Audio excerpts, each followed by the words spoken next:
unquestionably, $72 million is a lot of money. It's an obscene amount of money. And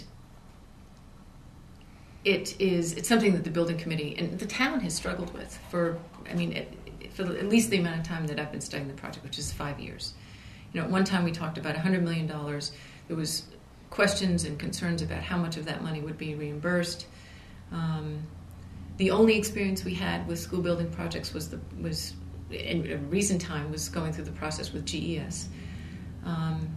We were faced with a process that was brand spanking new and was changing month to month.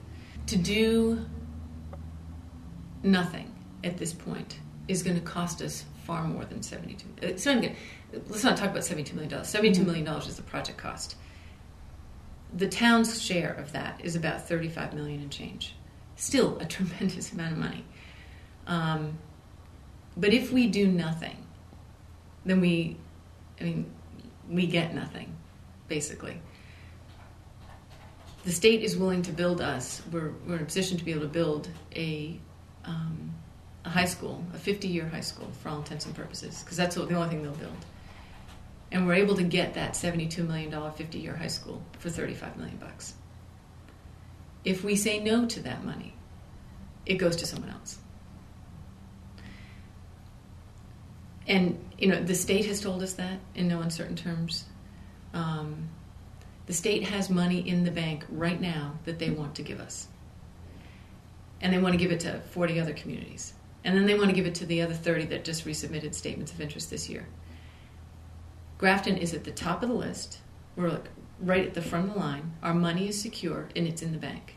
If we say no, they close our account. We go back, we resubmit, and we start the process all over again. How long is that process? A year and a half, another year and a half, another 2 years. It may be shortened up because we've done a lot of the work, but frankly, I don't know how much appetite the state's going to have for entertaining Grafton at that point. And it sounds funny to put it this way, but I've been to so many meetings with the Massachusetts School Building Authority, and the amount of time that organization has put into this project. They put it into all of these projects, obviously, but the amount of time that they've expended on our town is really, it's impressive. They know our numbers inside and out. They know how many kids we've got. They know what our problem is, and they're willing to help us solve it. And they're willing to help us solve it to the tune of $35 million. So, there's already, last summer it came out that it was unclear whether or not the school building fund would continue to be funded. Now, this money, when we talk about the state giving us $35 million, if they pledge it, they can't say, whoops, we're all out of money, we can't fund it. No, the money is in the bank. Our money is in the bank. And interestingly enough, so when we built GES, the way the program worked at that time was you funded everything up front. Grafton funded everything up front. And when the project was done, the state came in, it's like anything, it did their inspection and paid us whatever our reimbursement rate was. It was close to 60%. The process is fundamentally different this time. So we know what the project's going to cost. The state is now reimbursing as you go. And they're reimbursing they said they are reimbursing from receipt of bill to payout, within 15 to 20 days.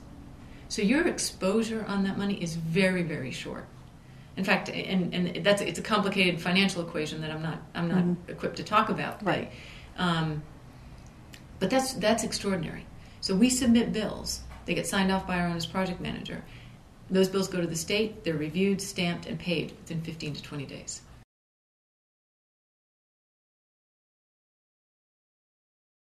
The Municipal Center was not originally part of our inventory assessment for school buildings because it's sort of been decommissioned, if you will, in some respects, because it's now a municipal building. We actually went back and did sort of an additional study with SMMA, the architects, to determine whether or not there was any viability to the Municipal Center. And it didn't take long to determine that it just wasn't a viable option. Is it usable space? Absolutely. Was it usable space that would contribute to this solution that we were looking for, which was a systemic solution? Absolutely not. And then consequently, there were additional unreimbursed costs associated with moving the municipal center to building another municipal center, which obviously has significant cost associated with it. So, as much as there's an affinity for that building. It's a solid building. It's in good working order, and it was a school at one time. It just, from a cost, a time, and just a global perspective, it wasn't going to be viable. Mm-hmm. So, we looked at several properties in town, and one on Milford Road, which is a beautiful piece of property. One up on off of Old Westboro Road, at the corner of Old Westboro and Estabrook, an even more spectacular piece of property. And we looked at, and then Providence Road.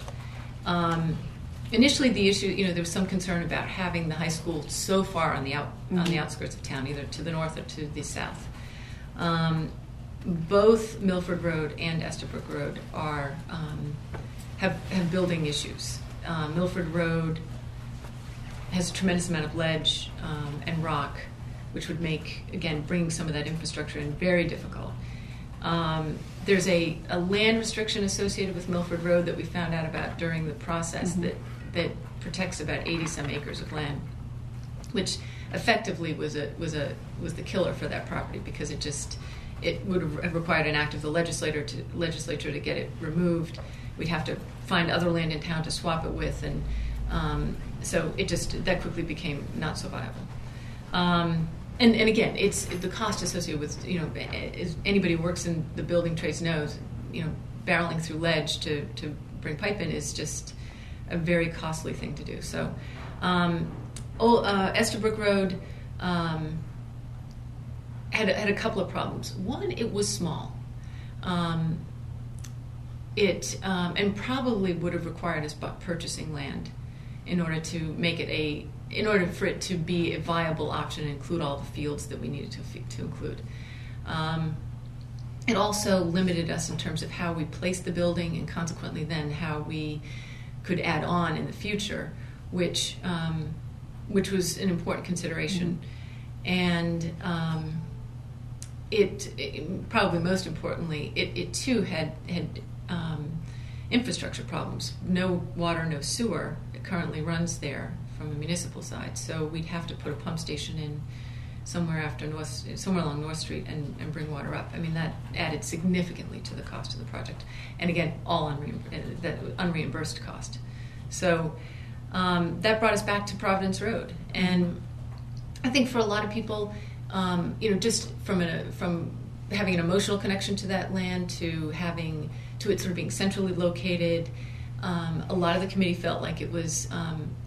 And the people in town felt it was a nice location because the high school was already there. We could sort of create this campus feel. We also knew it would be tight, but the infrastructure was there: the water, the sewer, the electricity. I mean, all that stuff exists, and the property is relatively flat. Well, relatively flat compared to others in town, and certainly compared to Estabrook and Old Milford Road.